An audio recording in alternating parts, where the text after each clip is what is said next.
Hey everybody, so we're here with Ella Rose.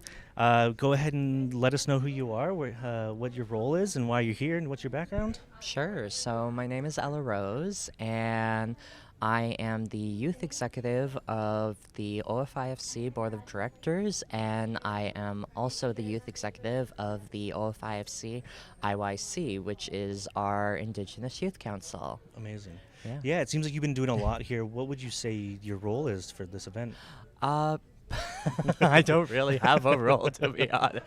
My main role is to give the annual youth report. Yeah. That is my main responsibility, is to give that report. But along with being the youth executive, I also don't just represent myself. I represent the entire whole of urban Indigenous youth for the province of Ontario, Jeez. is what I do. So it's my duty to not only do that report, but also to do my best to represent all of those individuals and the youth that come here today. And for the past 5 days, it's my duty to get in touch with them to learn what their regions, their friendship centers, their communities are needing and wanting.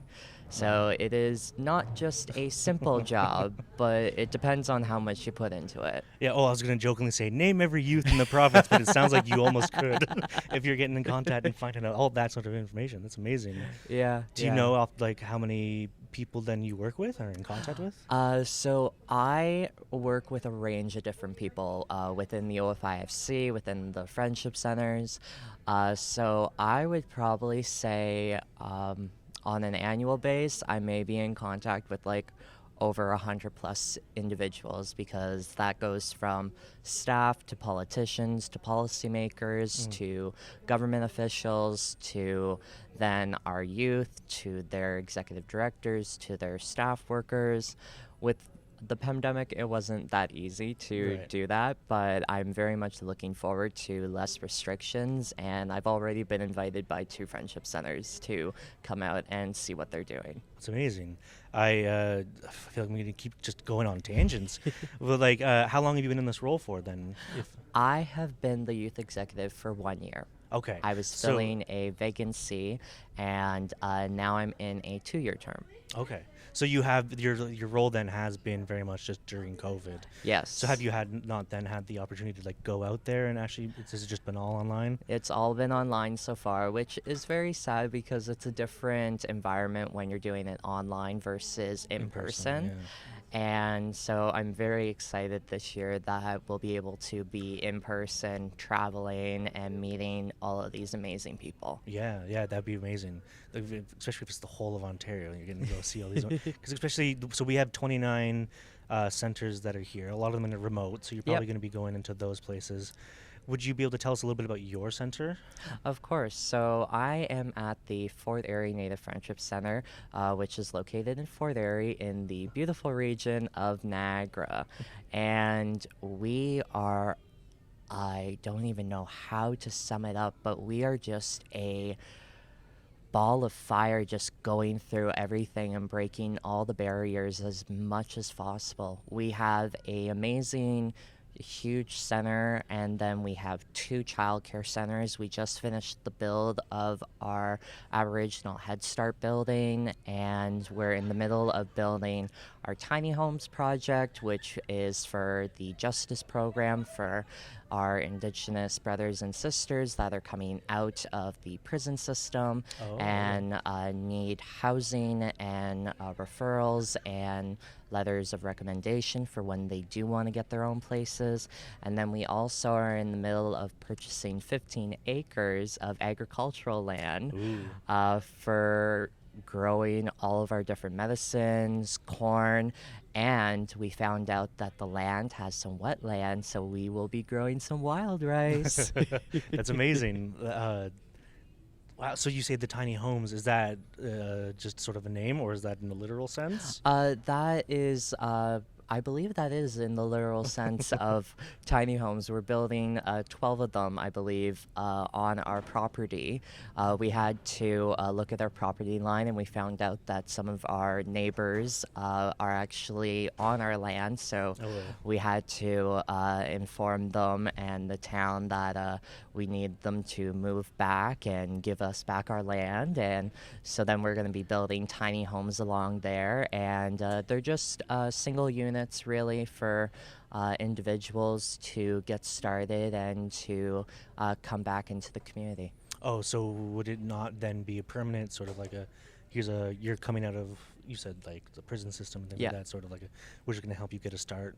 Yeah, it's a starting point Okay. because a lot of times people who come out of the prison system, especially Indigenous people, Yeah. can't find housing and have a very hard doing that. So we're offering them the chance to get their feet in the water and getting them started, and they're more than welcome to stay as long as needed, but the goal is to get them started, get them a good reference, and then get them into their own homes and their own place. And the reason why we have it on the property is because of the fact that then they have an easy way to access programs. Yeah, I was gonna ask next. Is that the same plot of land where you're gonna be doing all the agricultural work? No, that is on the same plot as land as our friendship centers. Okay. Yeah. So where's the houses located then? They're going to be right on our, so we have a plot of land that has all three of our buildings. Our main building, our Aboriginal Head Start, and our Under the Rainbow program. Okay. And so they'll be on that plot of land because we already have security, we have a good name in the community, and everything will be taken care of. Okay, that's nice. So it's this little campus feel. Yeah. Yeah, that's amazing. Well, sounds like an amazing program in itself, but what other programs are you yourself running around your community or abroad and all? Because you keep saying you're doing all of Ontario. So I assist with youth councils. Okay. And so I assisted with my own Friendships Youth Council. Currently, there are only three Friendship Center youth councils in the province, and luckily with the talks of other Friendship Centers and EDs, we're planning on expanding that and helping youth councils become a reality and a reoccurring thing. Another thing that I head up is the Two-Spirited community and making sure that everyone is represented. I also am one to be breaking barriers and making sure that everyone has a voice at the table, from the smallest, tiniest voice to the loudest one in the room.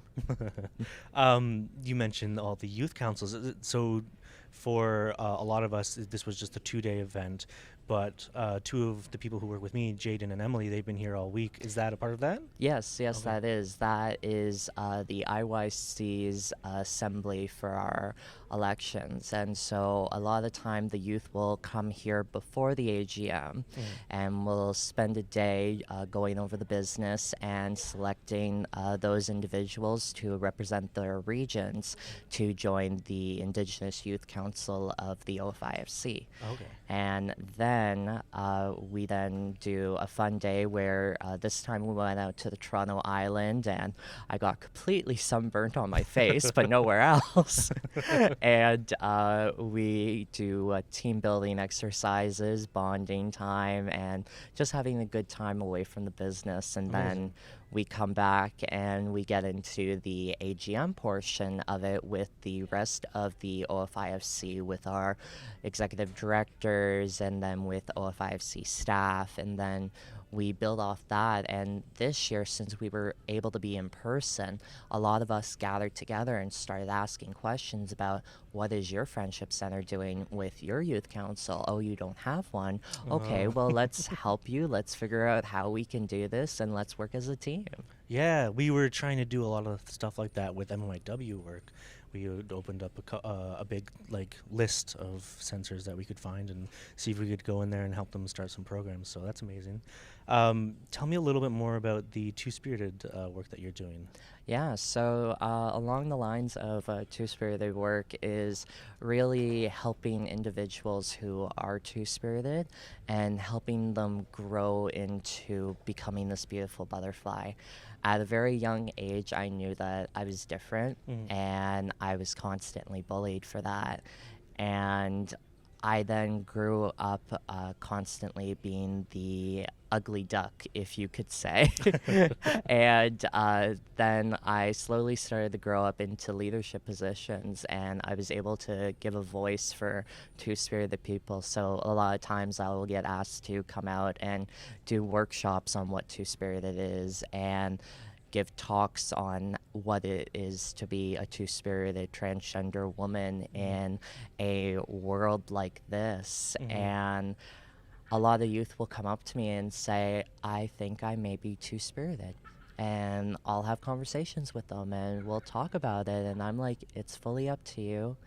If that's what you feel, then that's how you feel. Right. If you want to go talk to an elder, I have many elders on lists that I can invite to your friendship center for you to have conversations with them, knowledge keepers, or we can just invite myself back and we can have another conversation. Right. So, how do you feel, or the important? Like, obviously, that's a very important role to take, sort of to be that sounding board for those people who may not have community members to go and talk to. Because I think a lot of us, for myself included, I'm Indigenous, but I grew up in Toronto, so in my elementary school, I was the only person of color, if you could say that.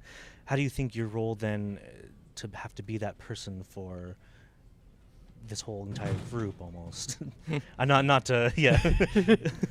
Yeah, it has been a very difficult experience because I grew up in Niagara and I was pushed in the leadership roles, which I'm Mhm. very happy to have been pushed into them. And then when I traveled to some conferences, some knowledge keepers, elders, would be very against two-spirited people and would not talk to me. Really. And so I then grew up in the sense that I was ashamed, and like even going in the powwow, it was a very difficult experience. But then growing up into these roles that I now hold has given me the courage and the empowerment to go out there and say, no, no, no, we're not doing this anymore Mm. because our youth deserves so much better. Yeah. And they will be the leaders, they will be the executive directors, they will be the CEOs of our organizations. And we need to foster an inclusive, diverse organization and environment. Yeah. We had the pleasure of sitting down with Al Day yesterday, and he talked about those ideas where in our Indigenous communities it was always the women have these amazing roles, and they can vote leadership out if they're not representing the views of everybody. And I think in the community a lot we like to put forward that idea of Indigenous people were, I don't want to say the first people to, but that idea of they're the true spirits exist, and we don't see the world so binary. We see it as just this amazing tapestry. So I don't know, how does that make you feel to know, like, when you were then growing up, if people, for some reason, the Indigenous community didn't, I don't know, I don't want to say put you down, but I didn't wasn't make you feel, accepted. included. I wasn't accepted growing up, and I can say that I wasn't. And then growing up to be placed in these roles has really opened their eyes to being like, oh, right, our two spirited were our leaders Yeah. back in the day. And they were our caretakers. They were the chiefs. They were the ones that were leading us back in the day. We were the medicine keepers. We were the knowledge keepers. We held a lot of responsibility back in the day. Hmm. And so now that we are coming out of the woodwork to say, has really started opening people's eyes and going back in history and thinking about what it was, and that back then this is what it was. This is what our history was. And so now to come to the forefront and be here now, and people are now starting to accept it. It's amazing new feeling. Yeah. So, what's the ultimate goal with that? I mean, you weren't accepted. Is in my mind, it would be just to start the next generation to not even have to feel that way. What would you say your ultimate goal is? Well, as I am starting to age out of what we call youth age, my ultimate goal for this year is to mentor the next generation, to mentor the next youth executive, to Okay. mentor the next group of leaders, as I have had an amazing mentor who has helped me out so much, who guided me on how to be a good leader, a good policy keeper, an amazing community member. My overall goal is to get the next group, the next generation, to where they need to be. Because it's not an easy path, No. but when you put in the work and you put in the time, you can do amazing things. And some of them just don't even know that. And that's why this year I'm looking forward to showing them and being like, hey, if you just ask, you may be able to get what you want. What's the worst they can say? No. Amazing. We have this term we're trying to really put out in Council Fire, revillagize. Just that idea of, of course we're all across, we got these big cities, big things, but that doesn't mean that we can't come together as a community. So we have a youth powwow coming up, and the theme of it is that revillagize, and we're pushing really hard to have the men's showcase or special, the women's special, but then we want to have a middle ground where it's that sort of either two-spirit or just non-binary or just anybody sort of special. Because to go off of what you're saying is just you see some people who don't accept it, and so we're like, well, that's not the history, that's not the truth. So, it's just like, okay, well, I guess we'll be the ones to start and have this next powwow with 3 categories. Because I don't know, it's weird that it never happened before. Not to my knowledge, at least. Yeah, it was just we were colonized, and we were put into our brains that there were only boys and girls, and boys like girls and girls like boys. Yeah. That's how we were brought up, and that's how so many people were wired to think. Yeah. And now it's time to take those wires and put them back into the right spots of what our hearts say and what our mind is saying too along with it. Because we as Indigenous people, we care about each other. And that is our role, is to care about each other. It's not to care about just one, it's to care about one another, because we are all connected at the end of the day. Okay, well, so now at the end you're the youth representative. I think at the end of that you got to put poet, because that I think that was beautiful. You put the wires back into the plate. That was amazing. Wow, I think that's an amazing place to end too. Thank you so much for coming by and sharing yourself, sharing your thoughts, and sharing your truth with us. I don't know what to say. That was great. Is there anything that you'd like to plug? Websites, anything like that? It's been a true honor and so much fun doing this. I love doing interviews because it's a great opportunity to share knowledge and experiences, and I thank you so much for the time. If anyone ever wants to reach me, all of my social media handles are madam.ellarose, and anyone can feel free to reach out to me, ask me questions about anything. If I don't know the answer, I will get you to the person who knows. Amazing. All right. Miigwech, thank you so much. Nickelmac, thank you.